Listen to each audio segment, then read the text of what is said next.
Hello students and welcome to our channel the educate. जैसे कि हम सब लोग जानते हैं क्योंकि हमारी टेंस सीरीज चल रही है और इस टेंसेस के अंदर हमने टेंस का ओवरव्यू ले लिया है। हमने लास्ट वीडियो में प्रेजेंट, पास्ट, परफेक्ट, कंटिन्यूअस और फ्यूचर का एक ओवरव्यू लिया था कि ये एक्चुअली होते क्या है। अब हम इन्हें डिटेल में जानेंगे और डिटेल में समझेंगे कि ये प्रेजेंट क्या है, पास्ट क्या है, परफेक्ट क्या है और फ्यूचर क्या है। तो चलिए शुरुआत कर देते हैं अपने, जैसे कि और टेंसेस और सब शुरुआत करते हैं ऐसे ही हम भी शुरुआत कर देंगे प्रेजेंट से। तो ध्यान रखिए, प्रेजेंट में भी हम शुरुआत करेंगे किससे? Present indefinite. बहुत बार ये देखा जाता है कि इसका मीनिंग समझ में नहीं आता है कि प्रेजेंट इंडेफिनिट होता क्या है। एक्चुअली प्रेजेंट इंडेफिनिट जो शब्द बना है इनडेफिनिट से, और डेफिनिट शब्द बना है डेफिनिट से, और डेफिनिट शब्द बना है डिफाइन से। यानी जो चीज डिफाइन ना हो कि कब, यानी जिसके अंदर टाइमिंग प्रोसेस ना हो। तो हमेशा एक बात ये भी फोकस रखना, कभी भी प्रेजेंट इंडेफिनिट के अंदर कोई स्टार्टिंग टाइम नहीं दिया जाता। यानी काम कब से शुरू हुआ है या कब खत्म होगा या कब क्या काम हो रहा है, इस बात की बात नहीं की जाती। तो इसीलिए इसे इंडेफिनिट किया जाता है क्योंकि इसका कोई डेफिनेट पॉइंट ही नहीं होता करने का। बस यही समझेंगे, इंडेफिनिट कहा इसलिए जाता है क्योंकि ये कोई डेफिनेट पॉइंट इसका नहीं होता कि कब से शुरू हुआ कब खत्म होगा, ये बात नहीं होती। अब जैसे कि हम एकेडमिक्स में कई बार पढ़ते जाते हैं कि वाक्य के लास्ट में ता होती है ते, ऐसा नहीं पढ़ा जाता। ध्यान रखिए, प्रेजेंट इंडेफिनिट के यूजेस होते हैं कि यार प्रेजेंट इंडेफिनिट कहाँ कहाँ यूज होता है। तो चलिए पहला यूज हम लिखेंगे और उसमें लिखेंगे रूटीन। ध्यान रखना, अगर कोई रूटीन की या कोई हैबिट की बात होगी तो हम प्रेजेंट इंडेफिनिट का इस्तेमाल करेंगे। मान लीजिए आप रोज कोई काम करते हैं तो आपका ये डेली रूटीन होगा, तो डेली रूटीन को लिखने के लिए आप कौन से टेंस का इस्तेमाल करेंगे? वो होगा आपका प्रेजेंट इंडेफिनिट। तो जैसे मैंने एक सवाल लिखा, क्या आई डेली रिवाइज माय वोकैब, यानी इसका मतलब यह है कि मैं डेली अपनी वोकैब को रिवाइज करता हूं। तो ये जरूरत है आपकी और इसलिए आप इसे डेली रूटीन में करते हैं। तो जो भी काम आप डेली रूटीन में करेंगे वो आपका क्या होगा? प्रेजेंट इंडेफिनिट में लिखा जाएगा। अच्छा, इसके अलावा आपका क्या हो सकता है? इसके अलावा आपका हैबिट हो सकती है, या आपको कोई हैबिट है, फॉर एग्जांपल आपने लिखा कि भाई मैं शाम को चाय पीता हूं, तो ये आपकी हैबिट हो सकती है। ठीक है, तो मैं सेंटेंस लिखेंगे, I take tea in the evening. तो हमेशा इस बात को ध्यान रखना, जब कभी भी आप कोई रूटीन बताएंगे या कोई हैबिट बताएंगे वहां प्रेजेंट इंडेफिनिट का इस्तेमाल किया जाएगा। इसके बाद एक और यूज होता है इसका, और वो होता है यूनिवर्सल ट्रुथ। जब कोई आप यूनिवर्सल ट्रुथ, आप यूं समझ लीजिए यूनिवर्सल ट्रुथ क्या होता है? जो पूरी दुनिया के द्वारा माना जाए, पूरी दुनिया उसे एक्सेप्ट करे, उसे ही क्या कहा जाएगा? यूनिवर्सल ट्रुथ कहा जाएगा।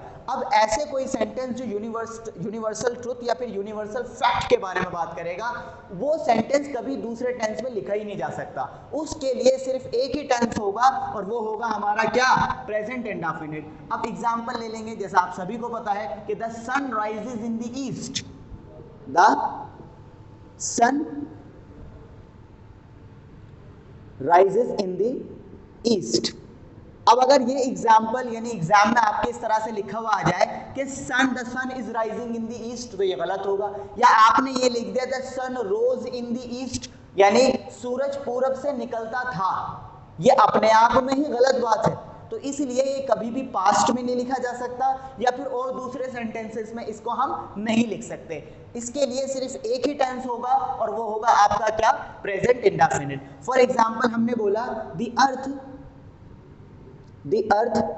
रिवॉल्व्स अराउंड द सन, यानी हमें पता है कि जो हमारी पृथ्वी है वो सन की परिक्रमा करती है, चारों ओर उसके घूमती है।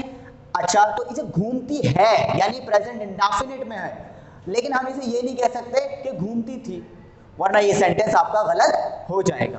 तो अब हम बात करेंगे यूनिवर्सल ट्रुथ की, और इसके बाद हम बात करेंगे कोई भी आपकी जो प्रोवर्ब, क्या प्रोवर्ब या फिर कोई भी सेइंग्स यानी कोई भी कहावत, अब अगर आप बोलोगे तो उसके लिए या तो सिंपल प्रेजेंट यानी सिंपली जो लिंक वर्ब के साथ बनता है वो वाला प्रेजेंट यूज करेंगे, या फिर कौन सा टेंस यूज करेंगे, प्रेजेंट इंडेफिनिट का यूज करेंगे। तो ध्यान रखिएगा हमेशा जब कभी भी कोई आप कहावत बोलोगे या कुछ कहोगे तो उसका जो टेंस होगा वो हमेशा प्रेजेंट इंडेफिनिट होगा। जैसे मैंने कहा कि एक हाथ से ताली नहीं बजती, तो मैंने लिखा इट टेक्स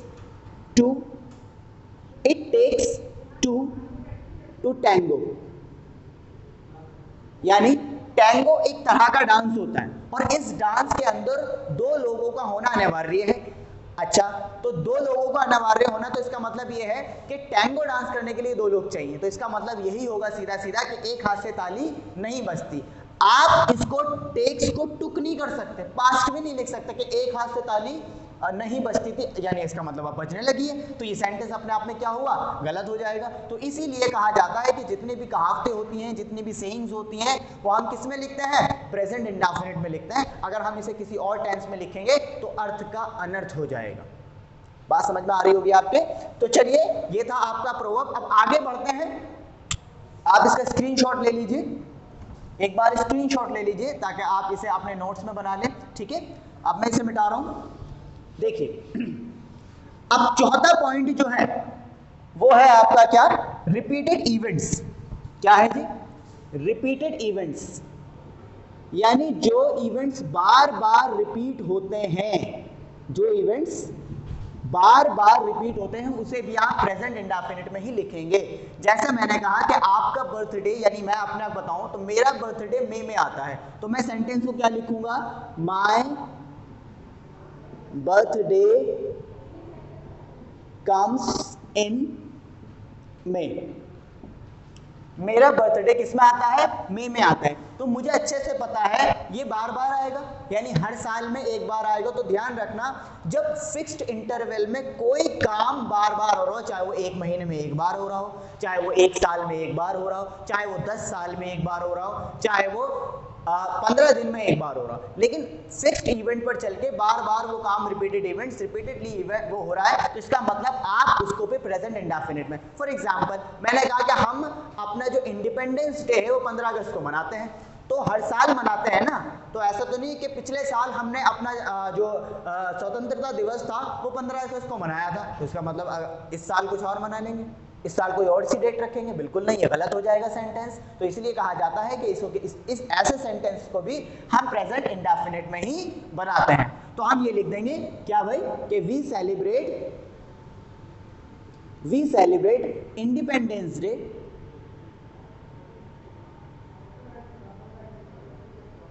कब, ऑन 15th ऑफ अगस्त।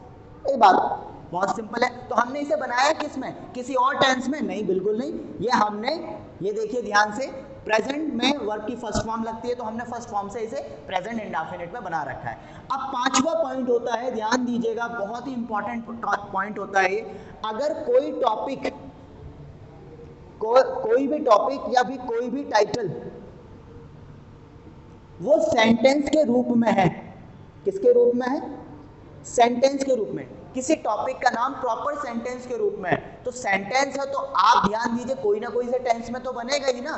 तो ध्यान रखिए, कभी भी कोई भी टॉपिक हो या टाइटल हो या न्यूज़पेपर की हेडलाइन हो, क्या हो, न्यूज़पेपर की हेडलाइन हो, वो सब की सब प्रेजेंट इंडेफिनिट में बनाई जाती हैं। लेकिन अगर आप हिंदी की बात करेंगे तो हिंदी में तो पास्ट में ही बनेगी हेडलाइन। अगर आप अमर उजाला का अखबार उठाओगे और उसमें कोई हेडलाइन पढ़ोगे तो वो पास्ट में मिलेगी। लेकिन अगर आपने कोई इंग्लिश का अखबार उठाया जैसे टाइम्स ऑफ इंडिया या द हिंदू, उसकी में जो हेडिंग बनेगी वो हमेशा प्रेजेंट इंडेफिनिट में बनेगी। मान लीजिए प्राइस बढ़ गए पेट्रोल के, तो आपकी हेडिंग क्या बनेगी, petrol price hikes, petrol price hikes. तो यहाँ पे क्या लिखा आपने, वर्ब की फर्स्ट फॉर्म, यानी प्रेजेंट में बनाया आपने इसे, किस में बनाया, प्रेजेंट में। आप, अच्छा, पेट्रोल प्राइस बढ़ गए, यानी काम तो ये पास्ट का ही है, लेकिन लिखा किस में जाएगा, प्रेजेंट में लिखा जाएगा। तो कभी भी कोई हेडलाइन बने या कोई टॉपिक बने या कोई टाइटल हो जो सेंटेंस के रूप में हो, तो वो हमेशा प्रेजेंट इंडेफिनिट में होगा।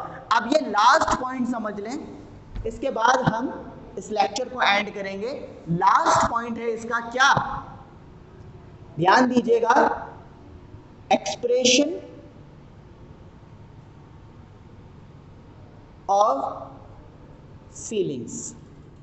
आपको अच्छे से पता है जब हम एक्सप्रेस करते हैं अपनी फीलिंग्स को, तो यह हमेशा ध्यान रखना, इंग्लिश के अंदर जब हम अपने दिल से कोई बात बोलते हैं तो बेसिक स्ट्रक्चर को तोड़ दिया जाता है। नॉर्मली बेसिक स्ट्रक्चर टूट जाता है। बेसिक स्ट्रक्चर क्या है? आपने देखा होगा, सब्जेक्ट प्लस वर्ब की फर्स्ट फॉर्म या फिर कोई और सी फॉर्म या ऑब्जेक्ट, ये होता है। कभी हमेशा सबसे पहले सब्जेक्ट आता है, फिर वर्ब आती है, फिर ऑब्जेक्ट आता है। लेकिन जब कोई बात फीलिंग्स के द्वारा की जा रही हो तो ऐसे रूल्स टूट जाते हैं। जैसे मान लीजिए आप 2 घंटे से किसी बस का इंतजार कर रहे थे, ठीक है। अब 2 घंटे से इंतजार करते करते करते आप फ्रस्ट्रेटेड हो गए, अब बस आ गई, तो आपके मुंह से जो बात निकलेगी वो, ध्यान देना, हमेशा कैसी होगी? फीलिंग से भरी होगी। किससे भरी होगी? फीलिंग से। अब जो भी आपके मुंह से निकलेगा वो बेसिक स्ट्रक्चर में नहीं लिखा जाएगा, यानी वो ऐसे नहीं लिखा जाएगा पहले सब्जेक्ट होगा, फिर वर्ब होगी, फिर ऑब्जेक्ट, फिर तो जैसा भी होगा वही होगा सेंटेंस। तो मान लीजिए बस आ गई, तो आपके मुंह से क्या निकले? अरे अरे बस आ गई, ये देखो बस आ गई, अरे अरे आ गई बस, अरे यार बस आ गई। तो ये क्या है? हमारी फीलिंग्स है। तो अब मैं सेंटेंस कैसे बोलूंगा? बस आ गई, मैं ये सेंटेंस प्रेजेंट इंडेफिनिट में बोलूंगा, लेकिन बोलूंगा कैसे? Here comes the bus. अब आप देखिए, आना चाहिए तो क्या? हियर द बस कम्स, लेकिन सेंटेंस बना कैसे? हियर कम्स द बस, यानी पहले वर्ब आई, देखिए पहले वर्ब आई फिर सब्जेक्ट। हालांकि आना कैसे चाहिए था? पहले सब्जेक्ट आना चाहिए था फिर वर्ब, क्योंकि ये हमारा एक्सप्रेशन ऑफ फीलिंग है। जैसे मैंने बोला हाउ ब्यूटीफुल यू आर, अगर हमेशा क्वेश्चन का क्या है कि पहले हेल्पिंग वर्ब आएगी, तो ये बोलना चाहिए था हाउ ब्यूटीफुल आर यू, ये क्वेश्चन बन जाता। लेकिन अगर हमने बोला हाउ ब्यूटीफुल यू आर, ये एक्सप्रेशन है, फीलिंग से जो आप बता रहे हो कि आप बहुत खूबसूरत हो। लेकिन अगर यही क्वेश्चन मैं ऐसे पूछूं हाउ ब्यूटीफुल आर यू, तो मैं ये क्वेश्चन पूछ रहा हूं कि तुम कितने खूबसूरत है बताओ। तो दोनों सेंटेंसेस में अंतर है। तो ये था आपका last use of present indefinite. अब अगली बात करेंगे हम आगे, दूसरे टेंसेस की बात करेंगे। तब तक के लिए अगर हमारे आपको वीडियो पसंद आई है तो इस वीडियो को शेयर कीजिए, लाइक कीजिए, हमारे चैनल को सब्सक्राइब कीजिए, और हाँ बेल आइकन और जरूर दबा दीजिएगा, ताकि जब कभी भी मैं कोई नई वीडियो डालूं और आपको वो नोटिफिकेशन आ जाए। Thank you so much for watching our video.